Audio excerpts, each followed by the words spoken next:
Hello, everyone, and welcome back to another Backlot Banter movie review. My name is Tucker Hazel. Today, I'm joined by my co-host, who God played a trick on, Tanner Dykstra, and today we're here to talk about The Exorcist Believer, the long-awaited direct sequel to The Exorcist, because we never got any of those. But David Gordon Green is back at it like a bad habit, making horror movies in legacy franchises, and we're here to talk about his latest entry in the Exorcist franchise. But if you have seen the other Exorcist movies, you're interested to talk to us about them, you can join our Discord. That link's in the description. We've seen all of them recently, so we're primed. All of them. Yeah, there's a there's weird some thing caveats, with Rennie Harlan and Paul Schrader. Yeah, those that's all. wacky That's a story bastards. for a different day. It is. But Tanner, we have now seen The Exorcist Believer. I'm very curious to hear your thoughts on this film. Tucker, I really, really, really didn't like The Exorcist Believer. I think it's kind of a failure on all fronts for me. Sure. This is coming as someone who likes David Gordon Green's 2018 Halloween, does not like kills, and thinks that Ends is just all right. Yeah, I'm in the exact same camp. Exactly. So I was very interested to see where he went with The Exorcist Believer, because it's not like he didn't have ideas for his Halloween trilogy. He clearly did, and the execution is where, your mileage varies on those. But I feel like he had like half of an idea for Exorcist Believer, and even then didn't deliver on it, and all around, it's just a very, very flawed film from top to bottom. Yeah, I was enjoying The Exorcist Believer to a reasonable degree while I was watching it. But this movie not only falls apart at the end, which I think it absolutely does, and really under-delivers, but then when you think about basically each element of this movie's construction in retrospect, it really starts to fall apart. And so while I was coming out of the movie being like, yeah, it was fine, like it certainly doesn't have its own identity, but I didn't find it particularly offensive, after some retrospect, I think this is the worst of the Exorcist movies. I think that it really doesn't do anything with the ideas that the first movie set up. It feels very confused within itself. Yes. And the lack of its own identity is really just its biggest weakness, because what does The Exorcist Believer have that the other ones didn't, that other films that The Exorcist inspired didn't have? Two girls being possessed? That's kind of it.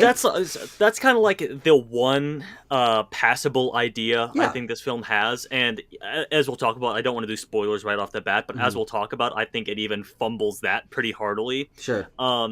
But Tucker, you talk about how this film lacks an identity, and I think it's because David Gordon Green sort of lacks an identity as a filmmaker. If you look at his work, he started out doing like a very small budget like indie film, like kind of like slice of life kind of thing, and then he went on to do like Pineapple Express and Your Highness with like Danny McBride, who's his writing partner on these. Stronger, yes.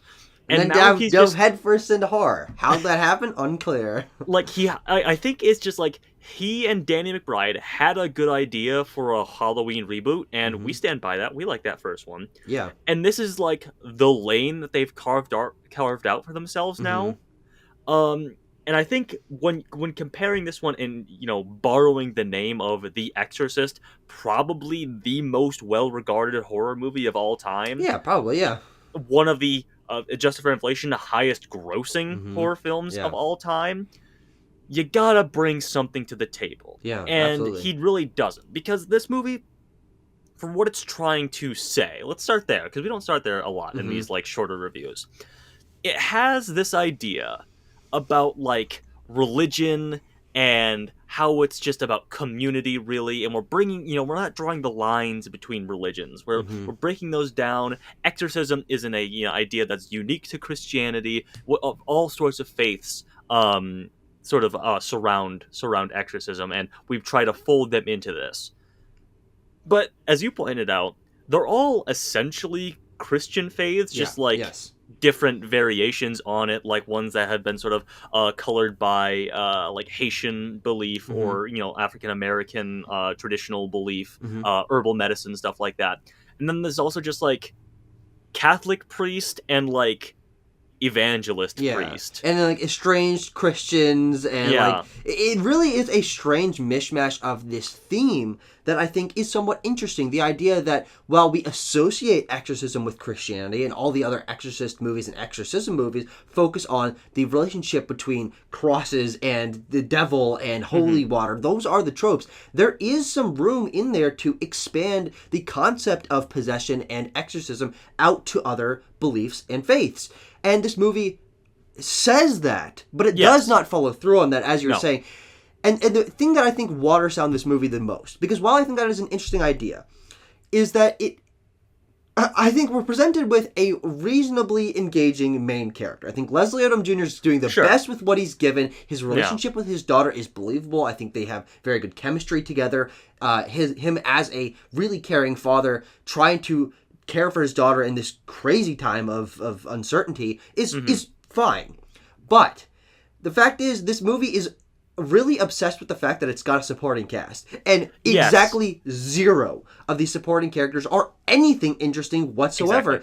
Exactly. Except for Ellen Burstyn, who we'll get to. We'll get to that. And the fact that this movie tries to bring together this group of characters who are it's about community and coming together and trying to figure this out together, it completely fails because it doesn't give you a reason to care about any of these characters. No. They get zero development. A lot of them just show up. It's unclear why they're there or what their connection is to this scenario. They feel superfluous, and it kind of just ends up crowding the scenes and distracting from what's going on. Thank you, Tucker. It really just muddies that last 30 minutes where we have to do an exorcism in the last 30 minutes because it's an exorcist movie.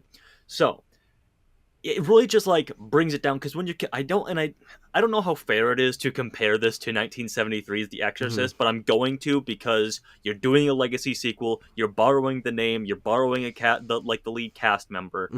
I'm gonna do it. Sorry, Danny, David, and Danny, I guess.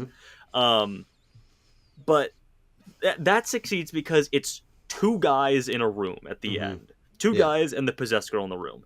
And here, I tried to count. I think there's 9 people in that room. Sure. Including the two girls. Yeah.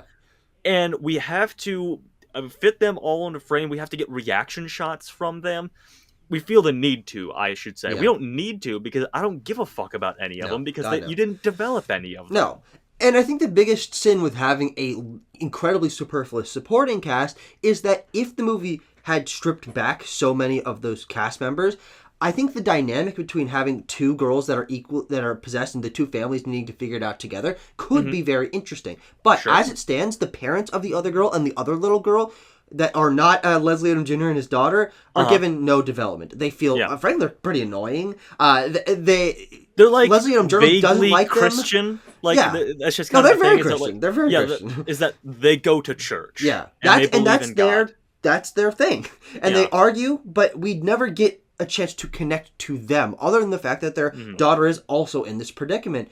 And that really is upsetting to me, because I do think there is a different feeling exorcism movie that is equal parts about these two families that don't know each other and coming together over this and connecting their faiths to figure out what the exorcism is and how to defeat this possession through their shared love for their daughters. Yeah. But they don't do that because we have to shoehorn in two neighbor characters and then some characters that one of the neighbor characters knows, and then an exorcist priest and then Ellen Burstyn, and then two parents, and then I'm coughing, but what the hell is this? Tucker, let's talk about Ellen Burstyn a second. God damn. Because she's essentially your Jamie Lee Curtis. She's your your legacy character for getting this movie made. And there's a core problem with that. Exactly. Well, Jamie Lee Curtis in the Halloween trilogy, first of all, it's a good performance, and second of all, she's integral to the plot of those. Yeah. And it's kind of the exact opposite with Ellen Burstyn. Yeah. Ellen Burstyn is, of course, 90, I think, much older than Jamie Lee Curtis was, even back in, when they were making that new Halloween trilogy. But, I think it's also just the way she's implemented. It makes me think that there was, studio notes or availability issues, because what happens is, we're about an hour and 10 minutes into this hour and 50-minute movie. Yeah. And that's when Leslie Odom Jr. is like, I'm driving to Key West and I'm talking to Chris McNeil. She had this happen to her daughter back in the 70s. And then Ellen Burstyn has like kind of like a rambling monologue about how she explored religion for decades after what happened to her and her daughter, and she wrote the book, and her daughter's mad at her for writing the book, and she hasn't seen her daughter since. And then Leslie Odom Jr. is like, well, he tries to refocus it, and he's like, okay, what about my situation, though? And she's like, okay, let's go. Yeah. And then... It does feel very forced. It feels very Yeah. quick, and in her development in relationship with Leslie Odom Jr.'s character is ostensibly non-existent. I mean, they just have this shared thing, but it's no big deal to go get her. It's not tough. She's just instantly friends with them, and then cares and wants to help, and then is later on down the line put out of commission for the rest of the film. Yes. And that, I think, combined with the fact that the movie makes clear that she does not know much about exorcism. She was not in the room when the first one happens. And she says that. She says, I wasn't allowed in the room when my daughter was having her exorcism. And she says that because that damn patriarchy, quote from the film. But, like, why undercut her own role in the film? Yeah. By saying outright that, like, well, actually, I wasn't there when it happened, and also, I'm not an exorcist. I'm not licensed by the Catholic Church or anything like that. I'm just an expert in exorcism. Yeah, in the idea of exorcism, it's very vague what her role is in relation to all of this, other than bringing back the core actor from the first movie. And it really just feels like that. It feels like we have to do something to connect this movie to the original, or ostensibly connect Dave Gordon Green's trilogy in his mind to that original movie, and not the original series, because it skips all the other ones. They're not referenced at all. They're not connected, which is also what Halloween did as well. Of course, But I think the biggest problem with that is that other than Ellen Burstyn coming back for this movie has nothing to do with The Exorcist. No. The we girls don't name look Pazuzu. similar. Pazuzu also, that's only referenced in Heretic, so it's not even like a core element of the series. But I would have appreciated that, because I think it gives the demon a little more personality. Other than Ellen Burstyn, there's no rules here. There's no setup for why possession is happening to this family. There is some vague backstory stuff of the girl's mother being blessed, and how does that interact with it? Very unclear. Especially in this final act, what is the progress to get the exorcism to be complete? What are the rules of this? The demon sets new rules a couple times throughout. Why are the girls connected? How did the demon enter the... There's so many questions, because this movie just breezes on past the fact that the characters are possessed, and then we just have to deal with it. And it skips so many beats that could be interesting, but instead we're just left wondering why any of this happened, and then I just left to deal with the aftermath. Yeah. Tucker, I want to talk about filmically how this film is a failure as compared to the original, and that involves me talking about the ending. Yeah. So, spoilers, I suppose. So, rewatching The Exorcist, as we did just a couple weeks ago, it really hit me how fantastic the atmosphere building of that film is, and just how, like, depressing and dour and, like, hopeless William Friedkin makes that movie feel for its entire runtime, and how he injects that into our characters as well. Yeah. And even at the end of that 1973 Exorcist, how, yes, Reagan is, like, exorcised of the demon, but people have died, and when we're driving away in the car, it's not a happy ending. It's arguably more dark and, like, demented than we started out, I think. And then in The Exorcist Believer, they attempt to recapture, like, that sort of atmosphere building, but it doesn't make any sense, because they try to do it through material means instead of, like, just atmospheric filmmaking means. Like when we're intercutting, we're doing really weird editing when Leslie Odom Jr. is trying to, like, take a family picture. That's his job. And there's just, like, demon girl faces occasionally. It's like, huh? Yeah, and, like, whoa, this top of his laptop screen is messed up. That's weird. That's never explained. I forgot about that. And there's a jackhammer outside. Isn't that scary? It's, like, so so lazy Easy, yeah. or it's so easy, it's so lazy, it's so like underbaked, such like a first draft idea of like how do we make this feel scary. And then at the end of the movie, so exorcism happens and it's really dumb and it's not well shot at all, and there's a really weird like vapor smoke fight that happens. That's really stupid. Yeah. And surprise, surprise, God played a trick on you. Demon played a trick on you. They have to choose which one of the daughters that they want to live. Why, though? Because of Leslie Odom Jr. having to choose his daughter or his wife. Okay, I guess. But why does that tie back into this pair of girls? Whatever. I don't fucking know. That's really Catherine, dumb. The Christian family's daughter, her dad chooses her, all of a sudden. But surprise, the demon tricked you. That means that he's actually going to Catherine is going to die, and Aubrey, Amelia, no, something like that, something with an A, I think. She lives. Yeah. She lives, and also that's because of like the blessing that her mother received when she was pregnant with her back in Haiti or whatever. Yeah. So Catherine dies. Leslie Odom Jr.'s daughter lives, and we see Catherine, like, in hell, like, getting dragged underwater to hell. And then, not even a minute later, Tucker, we're, like, Ann Dowd's doing a monologue about how hope is good and how religion is hopeful. And we're, like, Leslie Odom Jr. and his daughter are smiling at each other, pulling up to school. And we're, like, 30 seconds ago, we saw a little girl get dragged to hell. Yeah. And she was she's on the poster. She's half of, like, the dynamic of this movie. And we just completely forget about her because we feel the need to have a happy ending, which just flies in the face of what made the first one so impactful. And completely undercuts the fact that there are two families involved with this. Exactly. We get basically no development for that white Christian family, and then their daughter dies, and we just don't give it. The movie does not give a shit about it. The editing doesn't give a shit about it. The script doesn't give a shit about it. And that's just terrible for the stakes because, frankly, maybe that's the most interesting thing in the film. Having to choose one of the daughters. But instead of the script interrogating that relatively interesting concept, we just kind of avoid it until the dad is like, oh, actually, I want my daughter. Well, and it comes out of nowhere. It's given to us and the decision is made within probably 5 minutes of screen time. Yeah, and within that 5 minutes, there's not like a conversation about it. There's not an argument that could be used for some interesting tension building as like screaming and like chair shaking is going on in the background.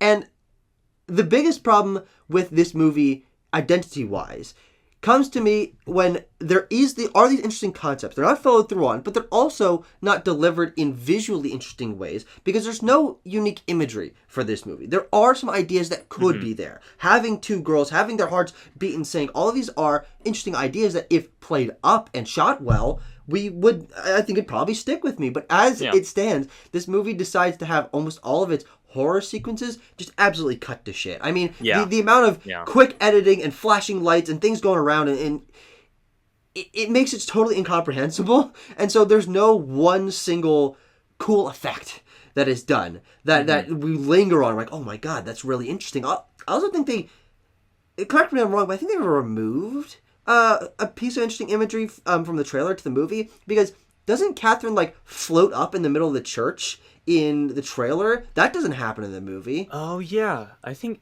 when she's walking down the aisle, she goes, "Body, the blood, body." Doesn't she like float up, or am I thinking of something else?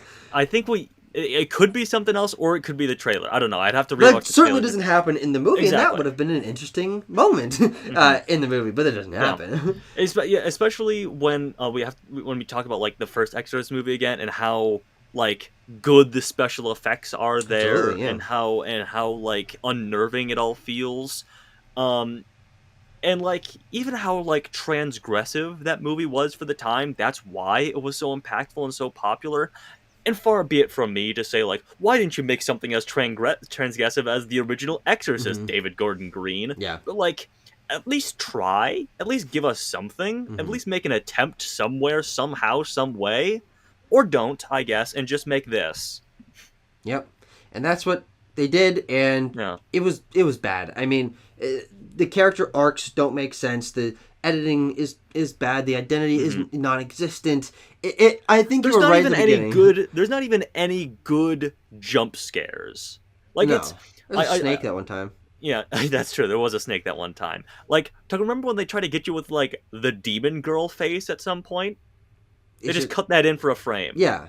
Yeah. It's like YouTube videos from 2009 or whatever. It's really bad. Tucker, I wrote about 1,000 words on this. Oh, did you? While I was at work today. Okay, yeah. Cool. I'll read that. Yeah, and at the end of it, I wrote, it's hard to choose whether the primary feeling for this film is boredom or befuddlement. Sure. Just like confusion about how it could go so wrong. Yeah. And thankfully, I don't have to choose. You know, No. unlike you can unlike feel the multiple parents, emotions. I can feel multiple things. I don't have to choose like the parents in the film. It's bad and confusing and boring. Yep. Tanner, what do you give The Exorcist Believer? 1 out of 10, Tucker. 1 out of 10. I mean, here's the thing. Leslie, you mentioned Leslie Odom Jr. He's solid, but at the end of the day, I'm like, is he just like the least worst part of this movie? And that's the case. Yeah, I think that's definitely true. Yeah. I'm gonna go 2 out of 10. While watching it, I didn't hate it, but retroactively, I'm like, what the fuck is happening here? But God, don't see this movie. No, don't. Hopefully, if they keep making more of these, they're better. That's all we can hope for at this point in time. If this movie makes money, there's not which a lot it will, of downward slide for me, frankly, Tucker. No. Yeah. But thank you for watching our review. If you agree or disagree, again, we can of course leave a comment and talk to us about it, or join the Discord, and of course subscribe and like the video and all of that. But we'll see you guys for more reviews in the future.